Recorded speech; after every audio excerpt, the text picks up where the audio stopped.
Hi, my name's Jonathan Hicks. I'm back at the Dice Cup Band this evening. I'm joined by Mark. Steve. Dean. Dave. And we've just finished playing Coloma, which is set in the Wild Wild West.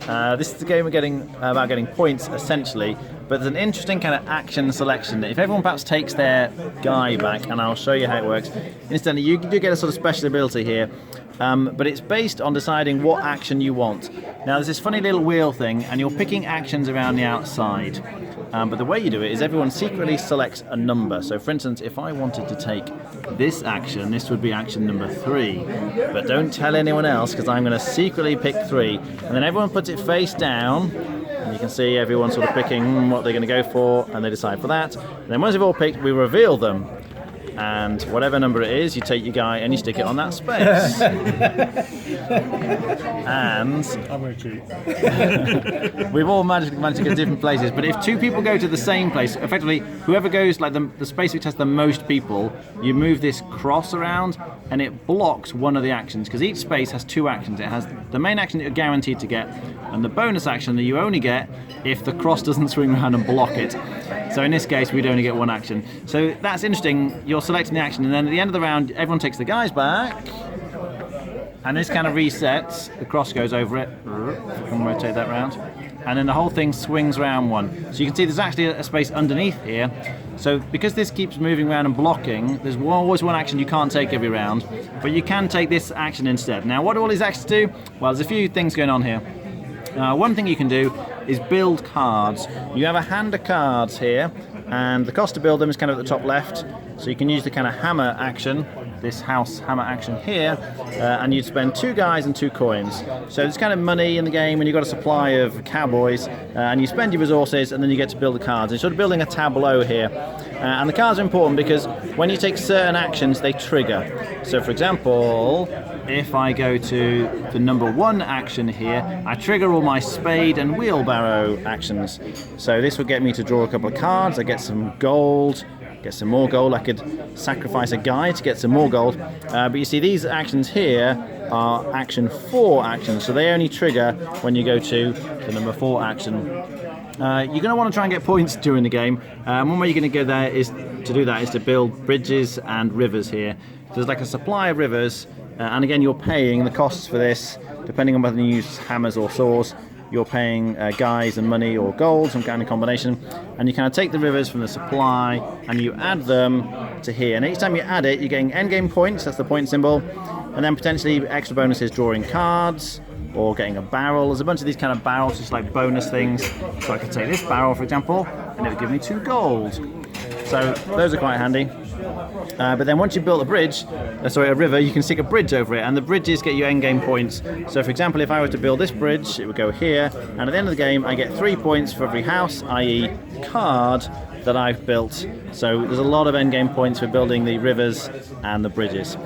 Other things you can do then is you can go traveling. If you take this action here, you get your wagon and you start off at Coloma, and you can kind of travel around the various different places, and effectively each time you move, you're getting the stuff that you land on. You have a certain number of horses. I thought horses were quite important, so I got a big pile of horses in my game. But depending on the number of horses, you can move a certain number of spaces, and you kind of move around here, and each time you move over something, you get it. So you might get gold, or you get some extra guys, you get to draw some cards. You can actually go get a horse if you stop in Coloma here. So that's an important way of getting extra stuff, but also this action here lets you place tents. Now, when you place tents, there's 2 things you can do with it. Either, you can see there's lots of tents here, you're getting endgame scoring, there's a bunch of points here for getting tents down in different regions. But also, you can use tents, you can see people have put tents around the outside. When the wheel moves, everybody gets whatever it says here. So in this case, they're going to get, what's this thing here? 2 cards. Oh, 2 cards, yeah. And if you've got a tent there, you're going to get twice that bonus. So the red and the blue players, when the thing moves to here, would actually get 4 cards instead of 2 cards. So that's you can see there's a bit of engine building in terms of getting the tents there. But crucially, you can also put guys on the fight. As we go through the game, each time we take barrels, you add more outlaws to the supply, and somebody needs to fight them off. So you can go here, and you take your guys from your supply, and you kind of fill up one of the rows. So if I get 4 guys, you can see there's a row there with 4. You have to have exactly 4 to do that. So you put them there, and then at the end, effectively, when this wheel has moved around once completely and we've taken an action in each of the spaces, then we have a big sort of shootout. And we count the number of our guys versus their guys, and there's a little table here that tells you. So you either win or you lose, depending whether you outnumber them. And if you win, then whoever put the most guys down gets quite a lot of points. If you lose, you still get some points. But the people who don't put any people there at all, or don't put very many people there, lose their guys. And your guys end up kind of going to your graveyard, which are worth minus points at the end of the game. So a bunch of different actions there, but essentially you're going to try and get points by building a sort of engine, either putting lots of tents out here, building your bridges and rivers, and most points wins. What do we think? I think this is a good midweight Euro. Obviously, its biggest factor is the dials, picking your spots, and as the actual wheel gets blocked off in particular places, part of the game is essentially going where you think other players are going to go, because that's going to affect whether you're going to get one or two actions on it often, and so you kind of don't want to be doing the same thing as other people all the time, but that's the same in most Euros, I guess, because you'll be scoring differently. I'm not sure this quite cuts down the time as much as you'd think it would be, because I still think you kind of trade taking actions individually for a little bit longer, thinking what other people are going to do, and ultimately you still resolve your actions one at a time. So it's only sort of a time saver. It doesn't mean they think it will take up 6, because I guess it speeds up a bit. I'm not sure play it at 6, because I think with fewer players you're going to get more open spots. So that also, again, the time think of how long you got to think on this gets less. It's got various different ways of scoring. It's about optimising whether you're doing that and whether your bridges, making sure you maximise those points. And I guess the other things, the cards are quite nice, and the fact that you want to get cards that suit your strategy. So there's a bit of luck. Can you get either A, draw the cards, or B, get through your deck quick enough to get the particular buildings that are going to help with what you're trying to do to help maximise the points. So that's a bit, I guess, a little bit lucky, but it's nice. I think the negative we've come out most is that we're not convinced on the balance on a few of the A's player powers and B board powers, and I do think I managed to get a good combination. I think that helped me win the game. If I'd not had a good combination, I don't think I would have. Steve? Yeah, I'll echo that. Well, it's on the point. I think potentially some of the special boards and player powers are not fair. Early on in the game, I suggested that one person's was the worst and one person's the best, and lo and behold, they came last and first. Obviously, I really like games where you're predicting what other people are going to do. Boom Service is probably the best example of this, and I love Boom Service. The game itself is okay, but like trying to guess what have they got left, what are their cards, that sort of thing in games is great. In this game, it's potentially there's a bit too much going on, especially with too many players, to work out what they're all going to do, because it's only the spot that has the outright most players gets blocked. But you can still take a spot and do the basic action. So if you just need to travel once, you can go there. If you get to travel twice, brilliant.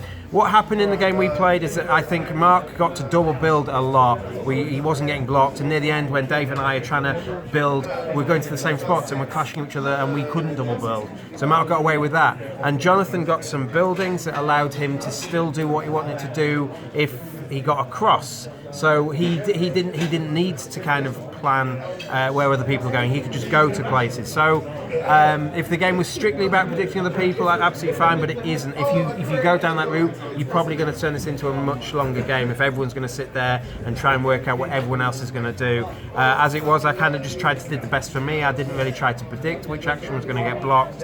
I did okay. But the best bit about this game is the magnetic board. There's a little thing. So the wheel itself is magnetic. It's not attached to anything, and I think Jonathan clearly didn't know that because he came so late. I think that's a great mechanism. I think it allows you to fold up a board, your board's not in pieces, and you're not going to get those holes through the boards, and the magnets aren't really going to kind of wear off as such. So I think that's a great little thing for a wheel in a board game. Dean? So I like the mechanism for deciding what actions you're taking. I think at the beginning of the game it's a bit about predicting and trying to avoid going where other people are going. What tended to happen in this game, however, is your cards can mitigate you being slightly blocked. There are cards that mean that you still get another action even though it's blocked. And what happened in the game we were playing is actually by about halfway through the game, everybody was just going where they wanted to do repeatedly to the same place because they had built up the mitigation and wasn't really caring where anybody else went. I'm not sure about it. I'd like to play it again. I definitely didn't play it particularly well, but I'm not sure there's going to be a huge amount of replayability in it. It looks like you tended to go down one of a couple of routes, and it was more which order you did things in, whether you went for the travel first or the building the bridges first. So I'm not sure how repeatable, how replayable it's going to be. Definitely want to play it again. To see how it plays, and I think I'd probably want to play it again, probably with 4 players rather than the 5 we played it at. I think the 5 just made it too long. The problem I got towards the end was effectively definitely the last third of the game. Most people were just going, "I'll do that again, I'll do that again, I'll do that again," because that's where their strategy was. Okay, Dave. I liked it. I think the different people probably needed and boards needed balancing a bit. My solution to that would be put an auction in it, but I think that with most games, maybe a Lorenzo style auction where it determines your starting resources. That would be quite nice. But maybe that's a bit too complicated for this kind of game. I liked how you could follow various strategies, but at the end, like, it felt, I don't know, yeah, it kind of, that whole, you built your engine so you have to do the same thing again and again, kind of, I don't know, yeah, it kind of wasn't as good towards the end of the game, I felt, but yeah. Rating? Go 7. Dean? At the moment 6, but I'd like to play it again. Okay, yeah. Same, but I'll go 7. I want to play it again. Good, but I don't think it'll be particularly memorable, so 6.5. Okay. I think it's a very strong family-stroke midweight Euro from that point of view. I do agree with the comments about variability. I think pretty much your strategy in terms of trying to win the game is going to be similar each game. You know, you need to build a significant number of the rivers and bridges. You get a lot of points in that way. You really want to build all the houses and get as many tents out as possible. And you can kind of do all 3 of those things to a certain extent. So I don't know how much that's going to change from game to game. Love the mechanism, the basic mechanism of where do you go, what's everyone else going to do, having to bear in mind what they're going to do, thinking what's their strategy. It can slow it down a bit. I think actually with 5 players, I thought it was okay from a time point of view. I'd still much prefer to play it with 4. I think that would be the sweet spot because you want the interactivity. You don't want to be waiting too long for players to take their turns. So if you don't mind the fact that it's going to play similarly-ish each time, as I say, I think it's very strong. I'll be on a 7.5 out of 10. Well, thanks for watching. That was Coloma.